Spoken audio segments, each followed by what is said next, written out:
오늘 주실 말씀은 누가복음 1장 46절로 50절입니다. 한 절씩 교독하시고 마지막 절은 합독하겠습니다.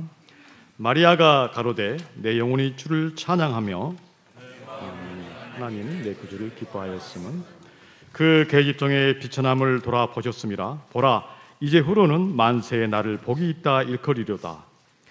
능하신 이가 큰 일을 내게 하셨으니 그 이름이 거룩하시며 다 함께요. 긍휼하심이 두려워하는 자에게 대대로 이르는도다. 아멘. 이제 인터서브 코리아 대표를 역임하신 조샘 선교사님께서 누가의 두 노래라는 제목으로 말씀 전해주시겠습니다.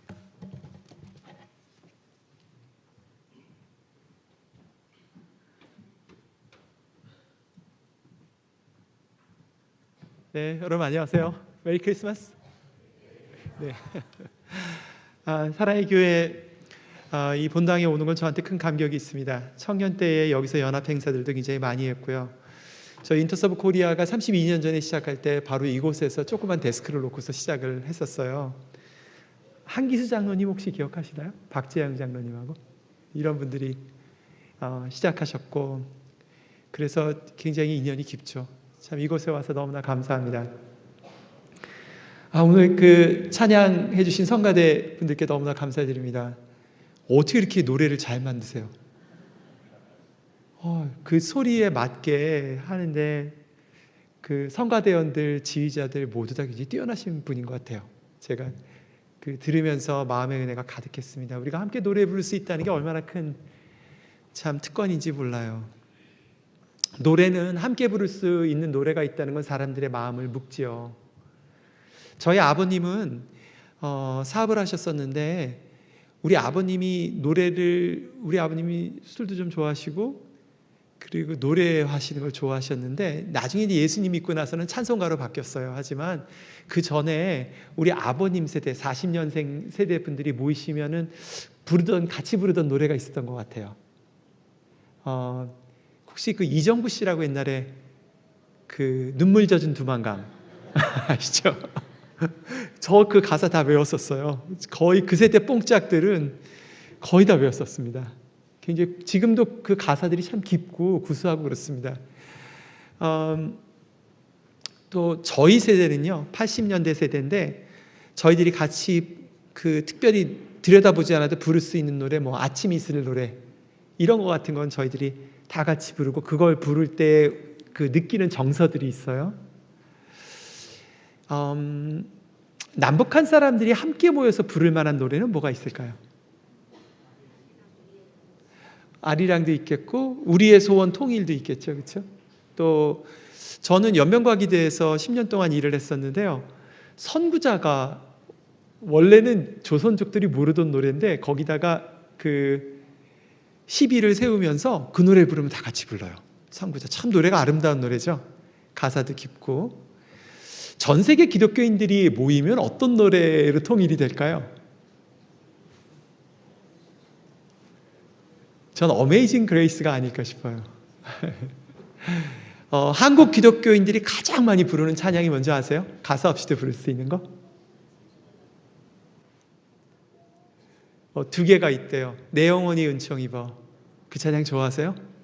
네, 제가 그때 은사로 섬기던 김인수 장로님이 좋아하던 노래인데 그 가사 참 깊죠. 또 그 크신 하나님의 사랑, 그것도 우리 다 같이 부르는 노래입니다. 오늘 설교는 노래에 관한 그런 내용이에요. 제가 이 성탄이 다가올 때에 전 세계 사람들이 교회사 전체를 통해서 많이 불렀던 그 찬양 중에 하나를 소개해 드릴게요. 그게 바로 오늘 여러분들이 본문으로 읽었던 마리아의 찬양에서 나온 겁니다. 한번 파워포인트 하나 띄워주시겠어요? 네.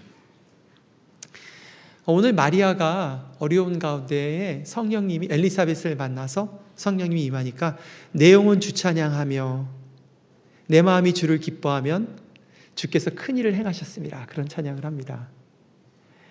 그 주제를 라틴어로는 The Magnificat, 찬양하라 그런 뜻입니다. The Magnificat이라고 하는데 그걸로 굉장히 많은 노래들이 나왔어요. 천주교 쪽에는 물론 많죠.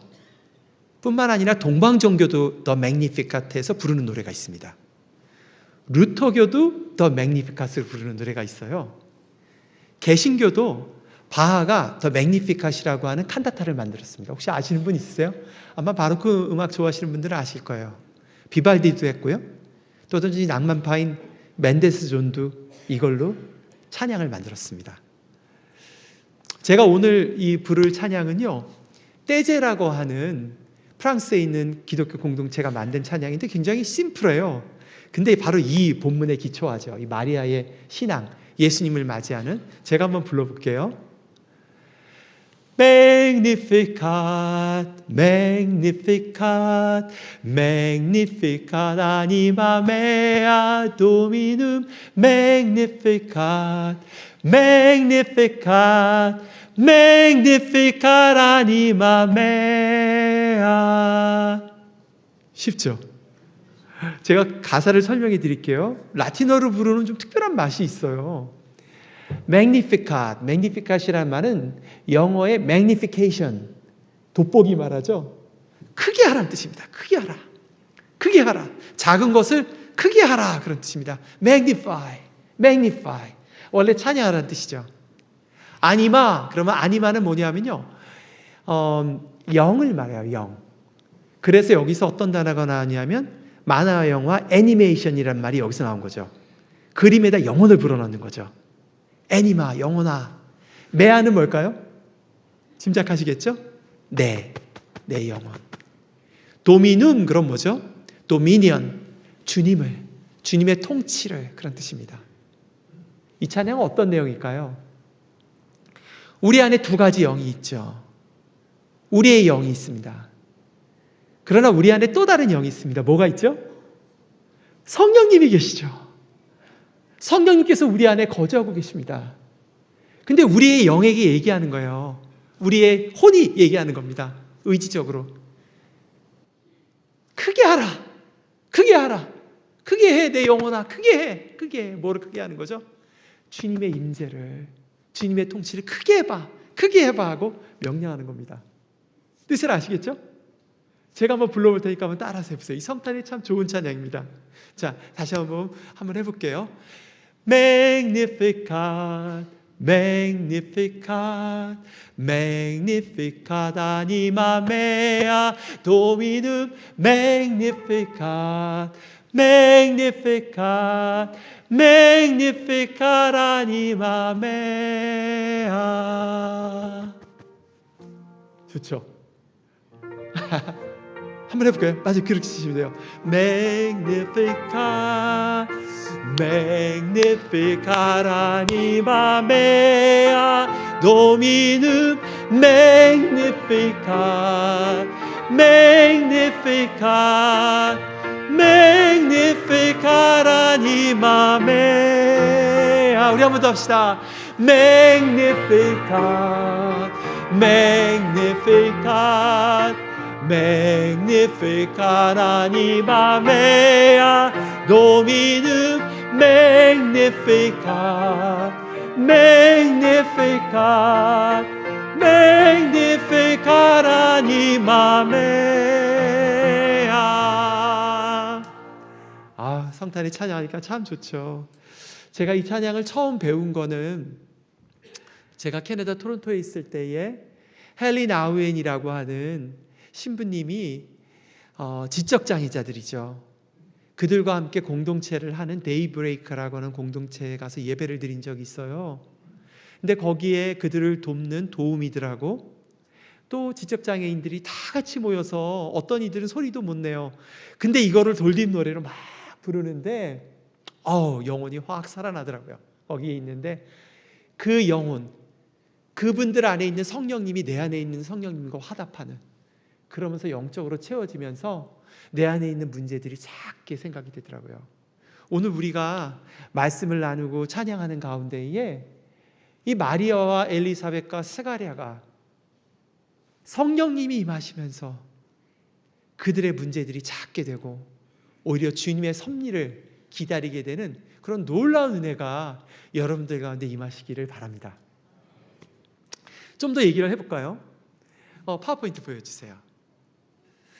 오늘 누가복음은 1장인데 사실 한 80절까지 있어요. 1장이.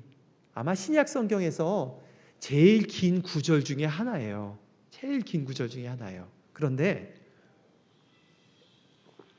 그 1장이 긴 얘기가 예수님의 탄생을 준비하는 얘기입니다. 쭉 준비하는 얘기예요. 예수님 오시기 전까지 어떤 일이 발생했는가? 그리고 2장에 예수님의 탄생이 적혀 있죠. 근데 재미있는 것은 1장의 그 80절까지의 긴 구절이 끝으로 뭐로 끝나냐면 세 사람의 노래로 끝이 나요. 참 놀랍죠. 첫 번째 노래는 엘리사벳이 마리아가 들어오는 것을 보고 내 종의 주께서 오시니 참으로 감사합니다 하면서 찬양합니다. 짧은 찬양이죠. 거기에 마리아가 이 찬양으로 화답을 하는 거예요. 그리고 나서 둘이 노래하고 3달 동안 머물고 마리아는 집으로 돌아갔죠. 그리고 마리아하고 엘리사벳하고 스가랴가 세례 요한을 낳게 됩니다. 그 낳았을 때에 엘리사벳이 이름을 요한이라고 하라고 말하고 나서 입이 풀리면서 찬양을 쫙 하게 됩니다. 이 세 찬양의 얘기가 쫙 나오게 돼요. 근데 이 세 사람의 찬양을 읽어보면은 자세히 그 노래들을 들어보면 이 사람들이 어떤 마음으로 예수님을 기다렸는가가 읽힐 수 있어요. 먼저 스가랴의 노래를 봅시다. 스가랴가 어떤 얘기를 하죠? 우리 원수에게서와 우리를 미워하는 모든 자의 손에서 구원하시는 구원이라. 우리 조상을 긍휼히 여기시며 그 거룩한 언약을 기억하셨으니 곧 우리 조상 아브라함에게서 맹세하신 맹세라. 우리로 원수의 손에서 건지심을 입고 종신토록 주의 앞에서 선결과 의로 두려움이 없이 섬기게 하리라 하셨도다. 지금 원수에 대해서 얘기하고 있습니다. 어떤 원수를 말하는 걸까요? 마리아의 찬양을 한번 봅시다. 하나님께서 그의 팔로 힘을 보이사 마음의 생각이 교만한 자들을 흩으셨고 권세 있는 자를 그 위에서 내리치셨고 비천한 자를 높이셨고 줄이는 자를 좋은 것으로 배불리셨으며 부자를 공수로 보내셨도다. 이게 어떤 내용일까요? 이게 영혼에 관한 내용일까요? 내용을 읽어보세요. 이것은 실제적인 얘기입니다. 우리가 하나님 나라의 복음을 작게 생각할 수 있어요. 내 개인의 영혼, 내가 도덕적으로 바르게 되는 것, 그리고 내가 죽어서 천국에 가는 것, 물론 그것도 굉장히 중요한 부분입니다. 조금 이따 설명드리겠지만, 그러나 사가랴와 엘리사벳과 마리아에서 나오는 복음은 그것보다 훨씬 더 크죠. 왜냐하면 이들은 구약과 신약을 함께 통합해서 보는 사람들이었기 때문에 그렇습니다. 그렇기 때문에 우리는 하나님 나라의 복음을 가진 사람들은 당연히 사회적인 문제에 관심을 갖습니다. 그리고 그 안에서 생기는 불의에 대해서 분노합니다. 그리고 교회 전체를 바라봅니다. 내 한 영혼만 바라볼 수 없어요. 복음이 우리에게 그렇게 오지 않은 것이죠. 그렇다면 먼저 사가랴와 엘리사벳이 고민했던 것을 생각해 봅시다. 누가복음에 의하면 사가랴와 엘리사벳은 하나님이 보시기에 의인이었다라고 표현이 되어 있습니다. 1세기의 이스라엘을 생각을 해볼게요. 우리가 예수님 오시기 전에 400년 전에 먼저 북이스라엘의 10지파가 전부 잡혀갔죠. 아시리아에 의해서. 그리고 그 다음에 70년이 지난 다음에 시간이 꽤 지난 다음에 남유다가 멸망했죠. 그래서 유다 지파와 베냐민 지파가 끌려간 거예요. 그리고 나서 이들이 스룹바벨 때 회개하기 시작했는데 먼저 끌려갔던 북이스라엘의 10지파들은 대부분 자기 정체성을 잃어버렸어요. 그래서 그때 돌아왔을 때에는 이들이 자기의 정체성들을 갖고 있지 못하고 자기가 어느 지파인지도 모르게 되었습니다. 물론 그 중에는 일부는 예를 들어서 선지자였던 안나 같은 경우는 자기가 아셀 지파인 걸 알았지만 대부분의 사람들은 자기가 어느 지파에 속해 있는지도 모르는 거죠. 그리고 대부분 돌아왔던 사람은 유다 지파, 베냐민 지파, 그리고 그 속에서 함께 있었던 레위 지파만이 돌아왔습니다. 세 지파만이 돌아온 거예요. 그리고 절대 다수를 잃었던 것은 유다 지파였기 때문에 그래서 그들을 유대인이라고 부르게 된 것입니다. 그런데 지금 이 상황 가운데에 지금 성전이 있는 거예요. 성전이 있는데 그 성전은 사실은 그 어느 때보다도 화려한 성전이었어요. 왜냐하면 헤롯 대왕이 로마의 건축술을 잘 알고 있었고 잘 통치를 했기 때문에 굉장한 돈을 갖고 있었거든요. 그래서 성전을 솔로몬의 성전보다 훨씬 더 크게 지었습니다. 솔로몬 성전에 없었던 솔로몬의 행각을 짓죠. 그래서 이방인들이 들어오게 하고 그 크기가 얼마나 컸냐 하면 당시 작았던 예루살렘을 생각한다면 한 10분의 1의 크기가 아니었을까 싶어요. 예루살렘 전체에. 그것이 얼마나 크고 화려한지 복음서에서도 제자들과 예수님이 거기에 올라갈 때 제자들이 너무나 놀라는 거죠. 그 촌뜨기들이 그 로마식의 화려한 건물을 보니까요. 주님, 저 바위들을 보십시오. 저 돌들을 보십시오. 하고 굉장히 놀라는 거죠. 또 재정적으로도 굉장히 안정됐었어요. 성전세를 거두고 그러는 가운데 재정이 굉장히 넉넉했죠. 또 로마 제국으로부터 그 정식 종교로서 인정받으면서 굉장한 그 안정감이 성전 가운데 있었던 거예요.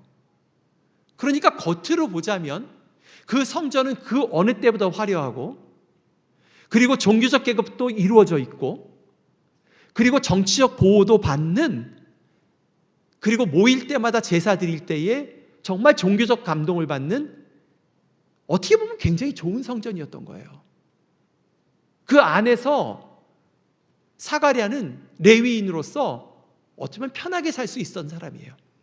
그렇지만 사가랴는 결코 편하지 않았죠. 왜냐하면 그 성전 내부에서 일어나는 일을 알고 있었고 그것이 옳지 않다라는 것을 알고 있었기 때문입니다.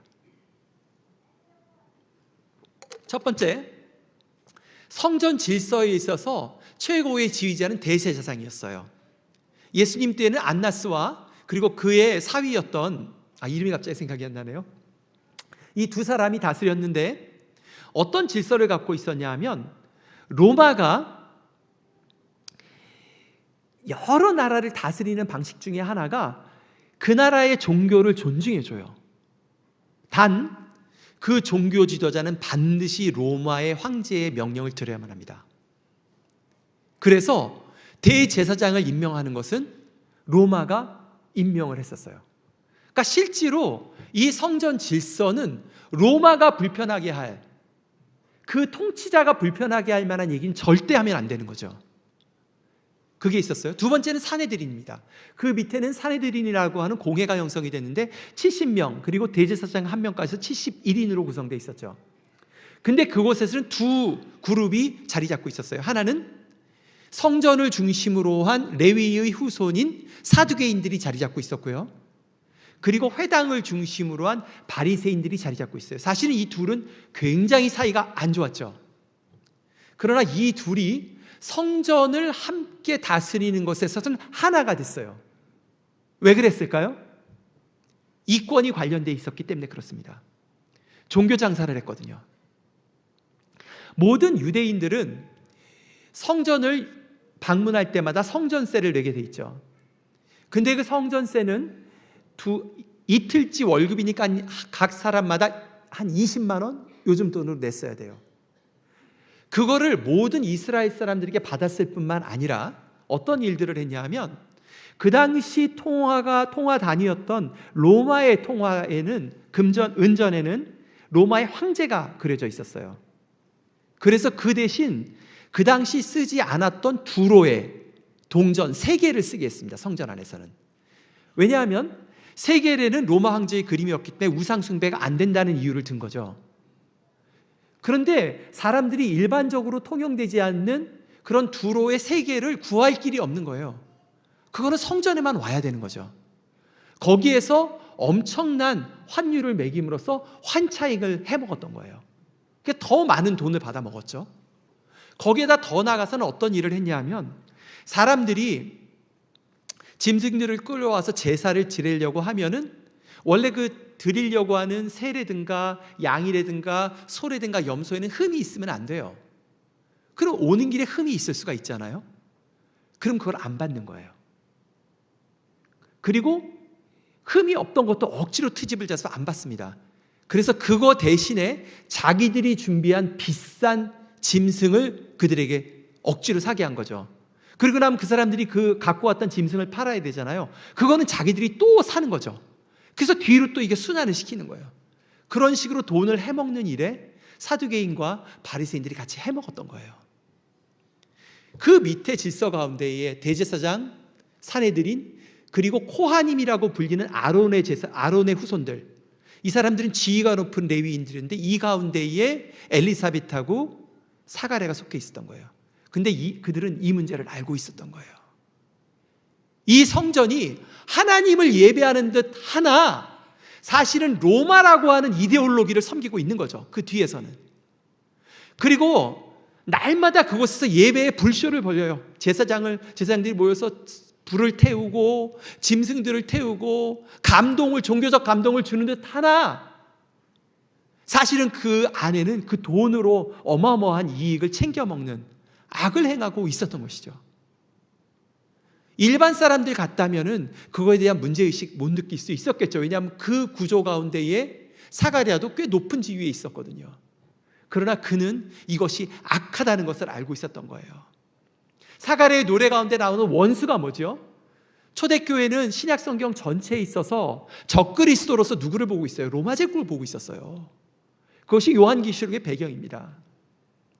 실제로 겉으로는 멀쩡해 보이고 마치 정치적으로 중립인 듯 하나 사실은 기득권자들을 보호하고 그리고 정치적으로 붙어먹는 이 성전의 본질들을 알고 있었던 거죠. 사가랴는 알고 있었습니다. 그거에 대한 문제의식을 느끼고 있었죠. 이제 마리아 얘기를 좀 해봅시다. 마리아는 갈릴리에 원래 살던 사람입니다. 갈릴리는 어떤 땅입니까? 로마 제국의 질서 가운데에 가장 먼저 폭력에 노출되는, 로마 제국이 진군에 들어올 때 가장 먼저 주둔하고 했던 곳이죠. 당시에 로마 제국이 갖고 있었던 군사 시스템은 어마어마한 공포의 대상이었습니다.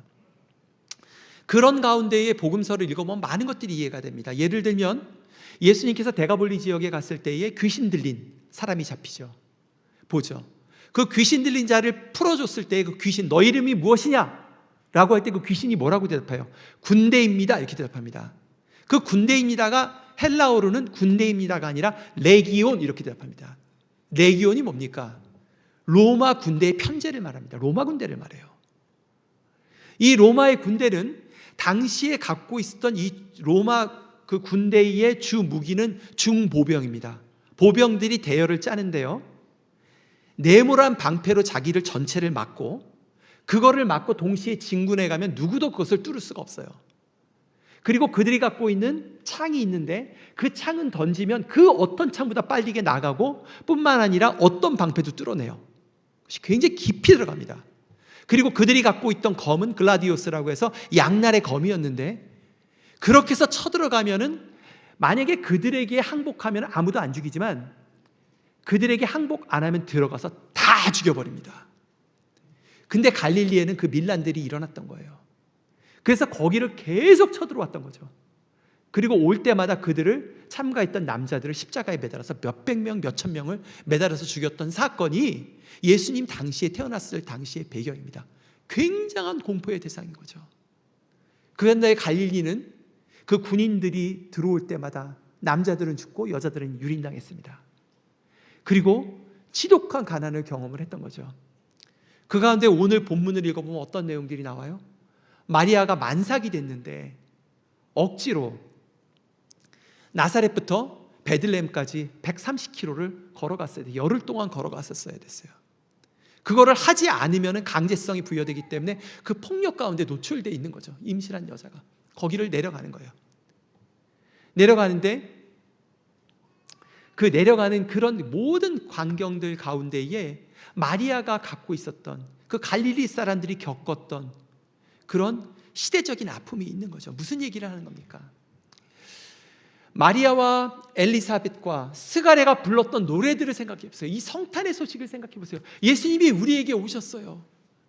그 예수님은 우리의 구주십니다. 그러나 우리의 구주만은 아니십니다. 그 예수님이 오신 것은 이 땅에도 좋은 소식입니다. 가난하고 어렵고 그리고 외로움 가운데 있는 사람들 가운데도 놀라운 소식이죠.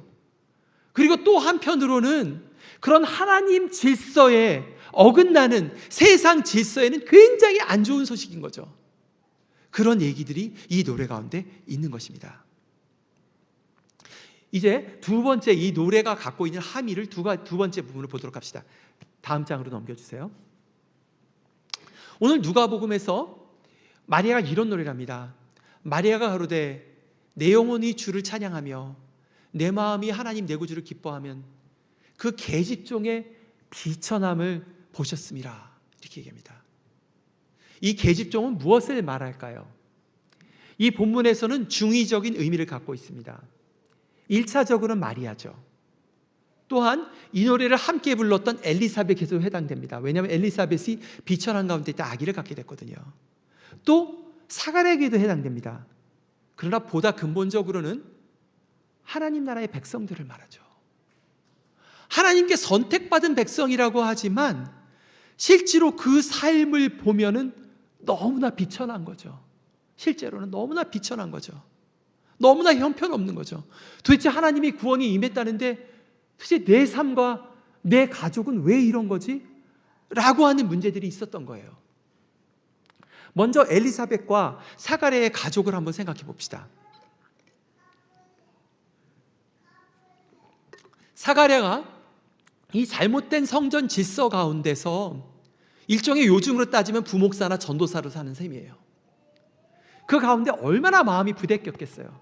그 모든 일들을 보면서 소위 말하는 요즘으로 따지면 그 목사라는 사람이 순 거짓말만 하고 교회는 겉으로는 더 부흥하는 듯 보이지만 전혀 하나님의 사람이 아닌 거를 날마다 보는 거예요. 근데 하나님의 음성 가운데 거기 있을 수밖에 없는 거죠. 여전히 그 안에도 하나님의 사람이 있으니까요. 그 가운데 마음은 부대끼는데 그러니 그 행동들이 사람들이 알았겠죠. 그런데 본인에게는 사람들 앞에서 너무나 큰 부끄러움이 하나 있어요. 애가 없는 거예요. 애가. 이것은 중동 지방 그 당시 문화로 따지면 저주받은 사람인 거죠. 사가랴하고 엘리사벳에게는 깊은 부끄러움이 있었던 거예요. 정말 하나님의 말씀대로 따라서 하면 좋겠죠.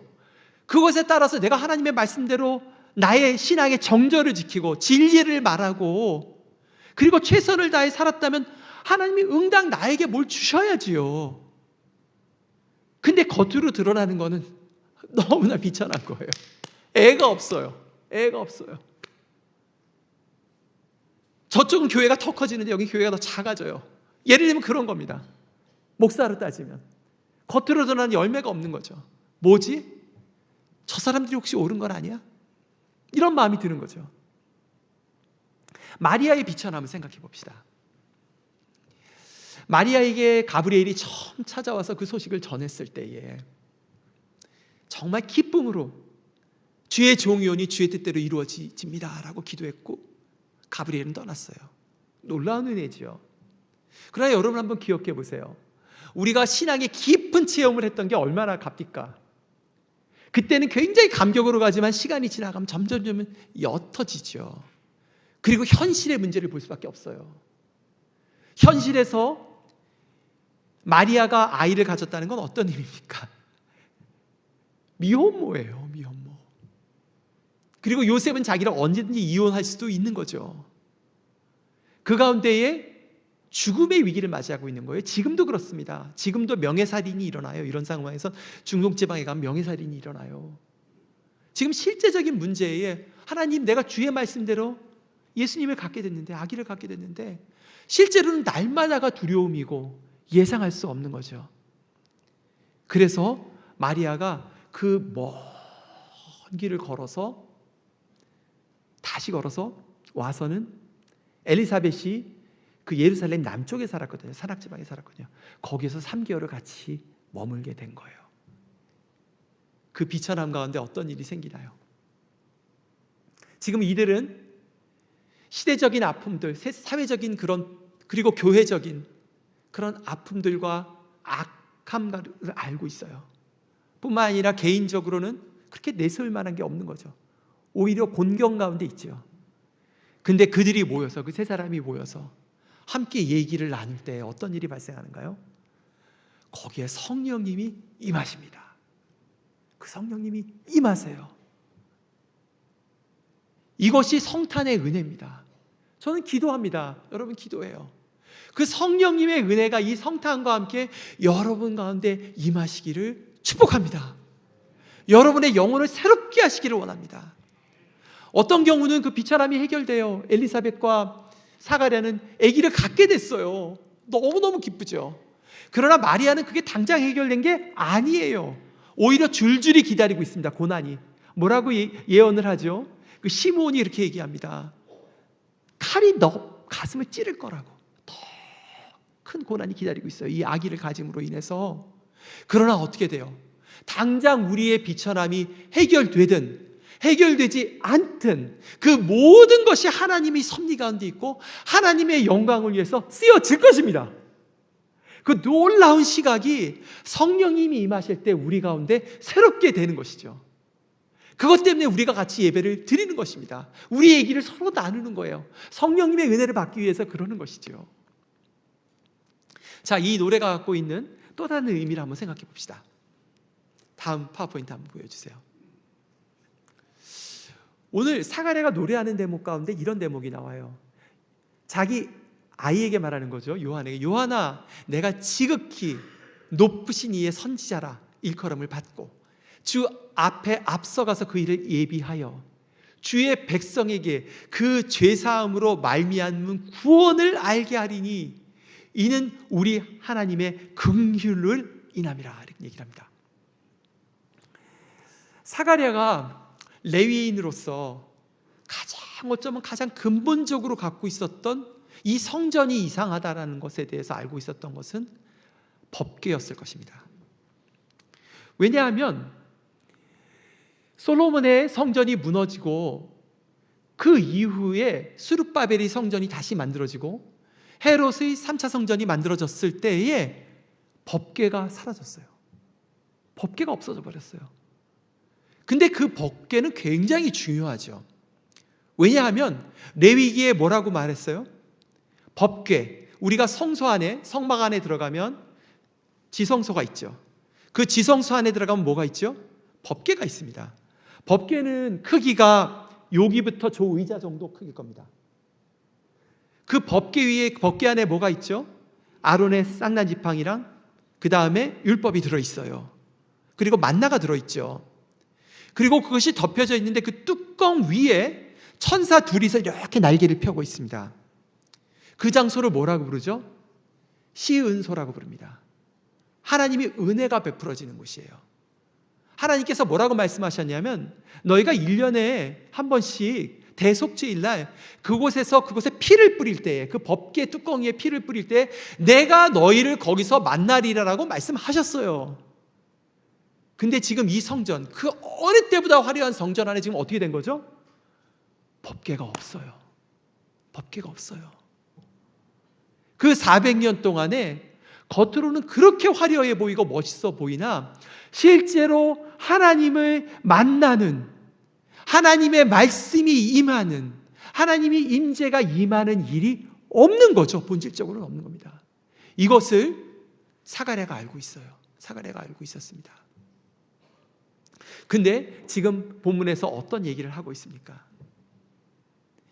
그런 일시적인 어려움, 그런 종교적 감동이 실제로 사가랴가 생각하는 그런 의미에서 생기지 않을지라도, 법궤가 없을지라도 사실은 그 모든 것들 가운데 여전히 하나님은 하나님의 백성을 잊지 않으셨습니다. 오늘 본문에 보면 그 내용이 나와요. 주의 긍휼을 인함이라 라는 얘기가 나옵니다. 긍휼. 이 긍휼이라는 단어가 뭐죠? 주의 긍휼로 인해서 주께서 기억하셔서 예수님을 보내셨다는 거예요. 그 긍휼이 뭐죠? 히브리 말로 헤세드입니다. 이 헤세드라는 말은 한글로 긍휼로도 번역이 되는데요. 실제로는 영어로는 번역하기가 대단히 어렵죠. 그래서 영어로 보면은 loving kindness, 사랑의 친절, 또는 tender mercy, 온유한 자비함, 뭐 이런 식으로 여러 개로 번역이 돼 있어요. 그런데 이 헤세드라고 하는 말이 동양인들한테는 아주 익숙한 말입니다. 한자 한 단어로 정리하면 돼요. 그 단어가 뭐죠? 정입니다. 정. 헤세드라는 건 어떤 뜻이냐 하면은 상대편이 어떻게 함과 관계없이 그 사람과의 나와의 관계 때문에 끝까지 책임지는 사랑을 말합니다. 그게 헤세드예요. 우리 자식이 아무리 속을 썩여도 끝까지 기다리는 아버지의 사랑, 그리고 그가 회개하고 돌아오면 언제든지 받으려고 하는 그 아버지의 사랑이 헤세드의 사랑입니다. 지금 사가랴가 어떤 노래를 하고 있나요? 주의 긍휼로 인해서 주께서 맺으신 언약을 기억하셨다는 거예요. 우리가 이 모든 일 가운데에 사회가 돌아가는 것들, 또 교회의 부패, 그리고 내 개인의 결핍 가운데에 우리가 이런 것들을 기도하고 하나님 앞에서 생각하면 결국 궁극적으로 가서 닿는 질문이 하나 있어요. 그 질문이 뭐죠? 주님 저를 사랑하시나요?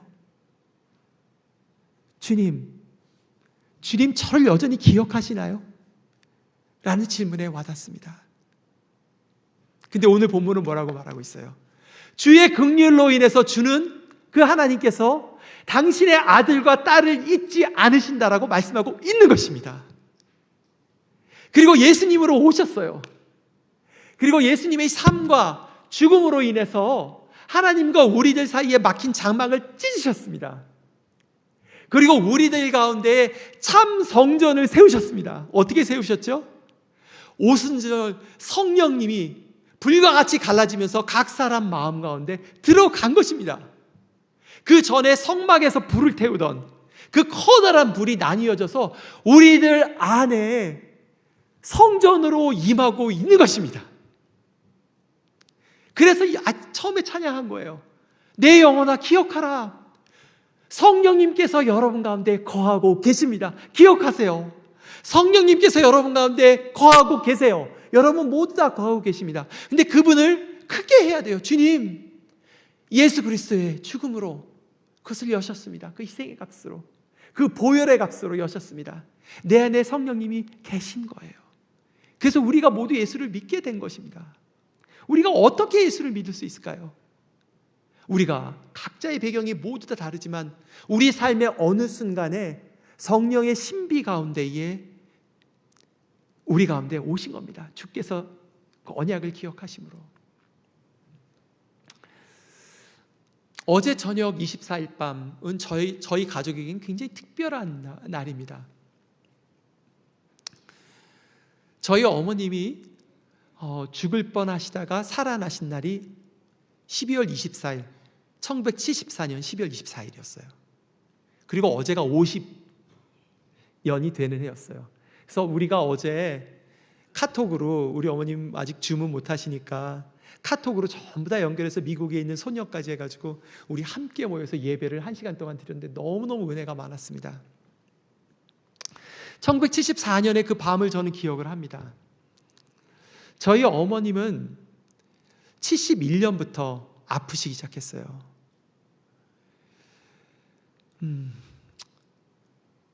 아이를 임신했는데 가정폭력으로 인해서 큰 피를 쏟았어요. 그리고 3년 동안 누워 계셨죠. 그걸 계속 수혈을 맞아가면서 겨우겨우 버텼어요. 74년 겨울이 됐는데 종로에 있는 김석관 산부인과라는 데 가서 피를 맞았는데 그날 밤에 고열과 뒤틀림 가운데 죽고 있었어요. 그리고 의사가 죽는다라고 얘기를 했습니다. 왜 그랬냐 하면 저희 형님이 나중에 의사가 되셨는데 저희 형님도 나중에 기록을 보고 알았는데 그 당시에 혈액을 관리하던 적십자에서 그 병을 일본에서 수입해다 썼는데 그 병을 소독을 안 하고 혈액을 담았던 거예요, 일부를. 그리고 그게 이제 부패했던 거죠. 그래서 그날 저녁 굉장한 많은 사람들이 죽었대요. 근데 저희 어머님이 그걸 2병을 맞은 거예요. 반 병만 맞아도 죽습니다. 직사예요. 그래서 그날 밤에 어머님은 그 이유도 모르고 아마 요즘 같으면 아마 나라 사회가 뒤집어졌을 거예요. 근데 그때는 엄혹한 시절이 아닙니까? 그보다 더 큰 일이 있어도 여러 가지 워낙 사고가 많이 터지니까 넘어가는 거죠. 그 가운데 이분이 막 뒤틀리는 경험을 하면서 죽어가는데 거기에 애들, 남자애들 넷이 있는 거예요. 저는 초등학교 국민학교 2학년이었죠. 그 병원에 갔어요. 그리고 아버지가 말했죠. 너희 엄마 오늘 죽는다고. 그래서 저희 어머님이 그 유언을 말씀하셨던 제 기억을 선명하게 합니다. 그런데 저희 어머님이 한 가지 기억난 게 있어요. 그때까지 저희 집안이 어떤 집안이냐면 1년에 10번씩 고사를 지내던 집안이에요. 저는 뭐 늘 집에 고사떡이 넘쳐나서 지금도 시루떡을 최고 좋아합니다. 집에 이따만한 시루가 있었어요. 늘 고사를 지내니까요. 저희 외할머니는 점을 치시는 분이었어요. 그래서 미래를 맞추고 이런 분이었어요. 그러니 얼마나 그 기독교를 싫어하는 집이 있겠어요. 근데 저희 어머님이 그 극심한 고통 가운데에 우리 어머님의 할머님께서 어렸을 때 교회를 데리고 다녔던 거예요. 그걸 기억을 한 거죠. 그리고 하나님께 기도했습니다. 하나님, 오늘 밤 저를 살려주시면 이 아이들을 모두 다 우리 가족이 전부 다 교회를 나가겠습니다. 기도를 했어요. 그리고 그 다음날 살아났습니다. 저는 기억을 해요. 저한테는 이 교회를 다닌 사건이 낮과 밤과 같아요. 교회를 다니기 전까지는 저희 형제들이, 저희 어머님 늘 아파서 누워 계시죠. 너무너무 집안이 불안하니까 다들 그 불안증이 있었어요. 그래서 저희 형제들이 학교에 가서 다 똥을 쌌어요. 그래서 완전 왕따 당하는 거죠, 아이들한테. 한 번도 아니고 몇 번씩 싸는 거예요. 지금 와서 생각해보니까 그게 그런 거예요. 학교에서는 완전히 왕따. 그리고 어머니는 학교 안 찾아오죠. 사립학교인데. 그러니까 너무나 안 좋은 시절을 보냈는데 어느 날 갑자기 초등학교 3학년이 됐는데 교회를 데려간 거예요. 저희가 모두 다 형제들이 교회를 갔는데 교회 선생님들이 너무너무 잘해주셨어요. 그리고 거기에서 갑자기 우리들은 새로운 정체성을 갖게 됐어요. 교회에서는 노래도 잘하고 성경 암송도 잘하고 칭찬받는 아이가 된 거죠. 그러면서 저희가 치료를 받고 실제적인 구원이 저희 가정 가운데 베풀어지기 시작했습니다. 그래서 저희 할머니, 외할머니 모두 다 예수 믿고 돌아가시고 저희 아버님도 예수 믿게 되셨어요. 그리고 변화되시고 있습니다. 제가 어떤 얘기를 하려고 하는 건가요? 저는 예수 믿고 기도하면 모든 병이 낫는다 그런 얘기를 하는 것이 아닙니다. 그것이 아니라 우리의 모든 결핍이나 고난을 통해서 헤세드의 사랑이 우리 가운데 베풀어집니다. 사가랴와 마리아와 엘리사벳의 그 성탄의 그 예수님을 깊이 만났던 것은 세상에 대한 결핍, 그리고 자신들 가운데 있는 결핍 가운데에 마리아는 그 문제가 해결되지 않았고 또는 엘리사벳은 그 문제가 해결됐어요. 그러나 그 어떤 경로를 통해서도 우리의 실제적인 결핍은 하나님을 만나는 계기가 됩니다. 그리고 그것을 기억합니다. 하나님께서 약하고 어려운 이들을 기억하십니다. 그리고 그 어느 순간에 우리가 그 하나님의 헤세드의 은혜로 인해서 예수님을 만났던 겁니다. 우리가 그 놀라운 은혜를 받았던 것을 이제 기억해야 된다. 이 성탄을 통해서 다시 기억을 해야 됩니다. 마지막 9절 읽어보고 우리 설교를 마치도록 하겠습니다. 오늘 이 찬양 가운데 이런 얘기를 합니다. 내 영혼이 주를 찬양하며 내 마음이 하나님 내 구주를 기뻐하였음은. 지금 이 찬양을 하는 마리아의 모습을 보세요. 17, 18 여자예요. 그리고 아이를 임신했어요. 그리고 미래가 어떻게 될지 몰라요. 얼마나 두렵고 무섭습니까? 그러나 찬양합니다. 주님 찬양합니다. 주님의 노래를 통해서, 그리고 내가 낳을 아이를 통해서 이 땅이 로마로부터 벗어나고 하나님 나라 가운데 새롭게 될 것을 믿습니다. 하나님 나라가 시작될 것을 믿습니다. 그 소망을 노래하죠. 여러분들은 어떤 교회를 하시기를 원하십니까? 여러분들을 지금까지 하나님께서 모이게 하신 데에 특별한 뜻이 있지 않겠습니까? 저는 엘리사벳과 사가랴와 스가랴가 이뤘던 이 찬양과 예배의 공동체를 여러분들이 만들어주면 좋겠어요. 만들어주면 좋겠어요. 성령님이 여러분 가운데 임하기를 원합니다. 한번 여러분 우리나라의 상황을 한번 봅시다. 우리는 남북으로 갈려진 지 지금 70몇 년이 됐어요. 저는 평양가게를 세우는 일에 8년 동안 같이 일을 했습니다. 그 일을 하면서 깊이 깨달은 것이 있어요. 뭐냐 하면 한국 전쟁은 남북만 갈라놓은 게 아니에요. 이 땅을 깊이 갈라놨습니다. 그래서 예수 믿는 사람들도 이념으로 인해서 하나가 되지 못해요. 만약 우리가 성령에 의해서 그 하나님 나라의 통치를 믿음으로 그 소망 가운데 하나가 되지 못한다면 세상에서 어떻게 소망의 복음을 증거할 수 있을까요? 여러분, 하나님의 나라는 이념을 넘어섭니다.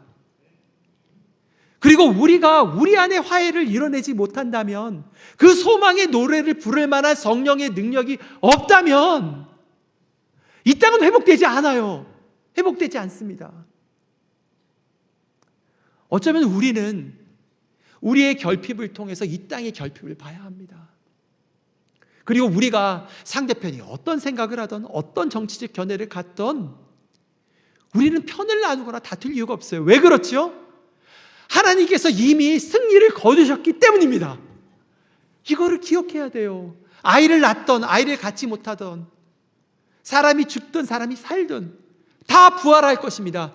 이미 예수 그리스도를 통해서 승리하셨어요. 그 믿음이 성령 가운데 이들 가운데 임한 거예요. 왜 제가 이 말씀을 드리냐면, 우리가 부활하시고 그 부활의 영으로 우리 가운데 계신 성령님을 기억하지 못하면 세상 가운데 두려움에 휩싸이게 돼요. 두려움에 휩싸이면 어떻게 되죠? 걱정과 두려움에 쌓이면요, 힘으로 문제를 해결하려고 합니다. 돈으로 해결하든지 아니면 힘으로 해결하려고 합니다. 지면 절대 안 되는 거예요. 그러나 예수 그리스도를 통해서 이미 예수님께서 이 땅 가운데 선하신 일을 시작하셨고, 그리고 이 땅을 회복시키실 것이라는 것을 우리 가운데 믿게 되면 어떤 일을 하게 되죠? 우리가 싸움으로 이 일을 하지 않아요. 온유함으로 합니다. 대화를 합니다. 그리고 저도 돼요. 저도 됩니다. 그게 예수님의 정신 아니에요. 그리고 사랑으로 덮을 수 있어요. 그게 예수 그리스도의 방법이에요. 마리아가 어떻게 싸웠죠? 이 원수들과의 싸움에서 그냥 아이를 임신해서 거기까지 가서 낳은 거예요. 그리고 애를 키웠잖아요. 사가랴가 어떻게 키우죠? 이 찬양을 부리고 세례요한을 키웠어요. 그리고 예수님이 어떻게 싸우셨지요? 이 적그리스도의 제국 가운데에 로마와 싸운 것이 아니라 어떻게 하죠? 제자들을 키우고 그 로마의 폭력 앞에서, 그 사내들인 바리새인들의 정죄 앞에서 기꺼이 자기 생명을 주셨어요. 근데 이기잖아요. 부활로 이기잖아요. 우리가 이 시대에 이 나뉘어진 땅 가운데 이 성탄을 맞이해서 우리 크리스찬들이, 예수의 영을 받은 사람들이 무엇으로 복음을 증거하겠습니까? 그것은 우리 안에 성령님께서 우리 안에 회복하신 이 소망, 내 영혼이 주를 찬양하며 전혀 바뀐 것은 없어요. 그러나 소망의 노래를 부르는 것이죠. 그 놀라운 은혜가 여러분 가운데 임하기를 기도합니다. 이 놀라운 은혜를 간구하는 주님, 제 안에 이 한국 나뉘어진 이 분단의 땅, 세상 사람들은 나뉘어졌을지라도 우리 주 안에서 하나 될 수 있습니다. 하나 될 수 있어요. 그것을 넘어갑니다. 새로운 공동체 되게 해주세요. 화평케 하는 공동체 되게 해주세요. 평화를 만드는 공동체 되게 해주세요. 화해케 하는 사람 되게 해주세요. 하나님 가족 안에서, 그리고 교회 안에서, 그리고 세상 가운데 그 사람으로 거듭나게 해주세요. 그 놀라운 축복이 이 성탄에 여러분 가운데 일어나기를 축복합니다. 우리 찬양 하나 할까요? 제가 오늘 찬양 하나 골랐어요.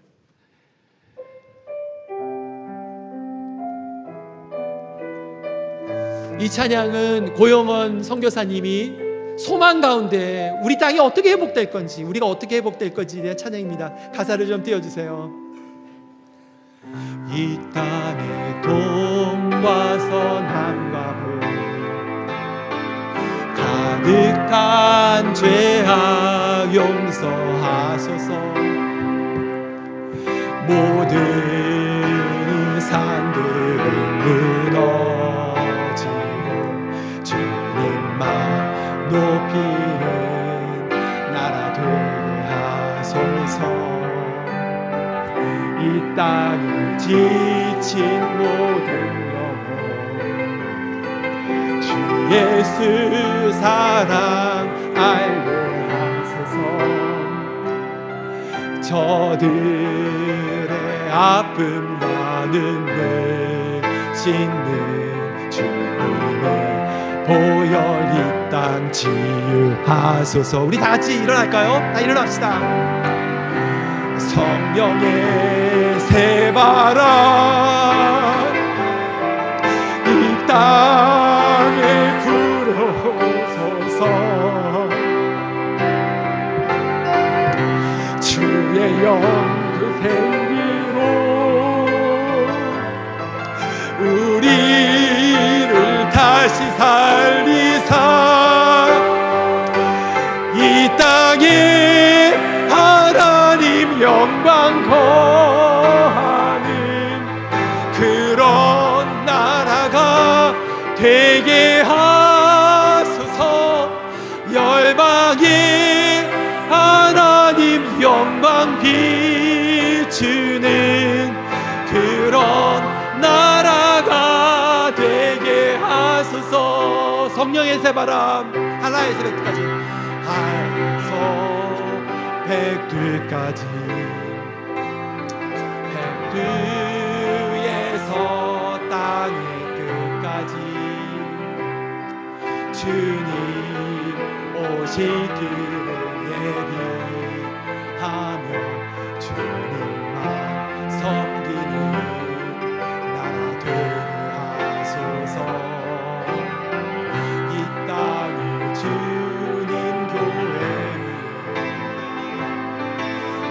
하늘의 생기 부어주소서. 열방을 치유하는 주 백성 주님의 군대를 일으켜주소서. 성령의 새바람 성령의 새바람 이 땅에 불어오소서. 주의 영 그 생기로 우리를 다시 살리사 이 땅에 하나님 영광 거하는 그런 나라가 되게 하소서. 열방에 하나님 영광 비추는 그런 나라가 되게 하소서. 우리 오늘 들었던 말씀들 각자 묵상하면서 기도해 봅시다. 주님께 기도합시다. 우리 같이 기도합시다.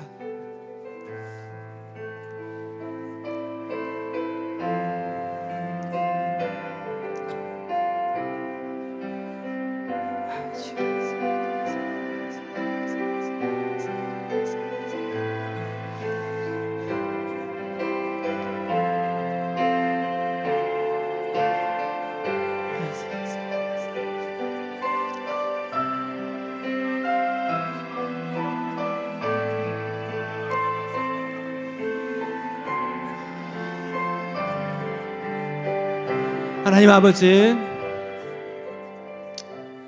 2000년 전 그 어렵고 힘들었던 길을 걸었던 마리아, 또 너무나 외로웠던 엘리사벳과 사가랴를 생각합니다. 주님, 저희도 그와 같이 비천한 사람들이었습니다. 예수님 없으면 죽었을 것입니다. 그러나 성령으로 오셔서 저희 가운데 거하시고 예수 그리스도 안에 있는 생명을 살게 하셨습니다. 그 주님 오신 것을 저희가 축하하고 주님 예배합니다. 주님, 이 땅 가운데에 약해지고 어려워진 이 교회, 우리 성도들 가운데에 처음 찾아오셨던 성령님, 처음 저에게 오셨던 예수님을 기억하게 하시고 그것을 사모하게 하여 주시옵소서. 사가랴와 엘리사벳과 마리아 가운데 임하셨던 성령님의 놀라운 은혜 가운데에 현실을 보는 것이 아니라 그것 넘어 있는 주님의 통치를 바라보며 주님의 통치를 영혼으로 기뻐하고 마음으로 기뻐하는 그래서 그 놀라움으로 화해케 하는 자로 서는 예수 그리스도를 따라 사는 삶, 그런 놀라운 은혜가 우리 공동체 가운데 임하도록 저희들 가운데 다시 찾아와 주시옵소서. 예수님의 이름으로 기도하였습니다. 아멘.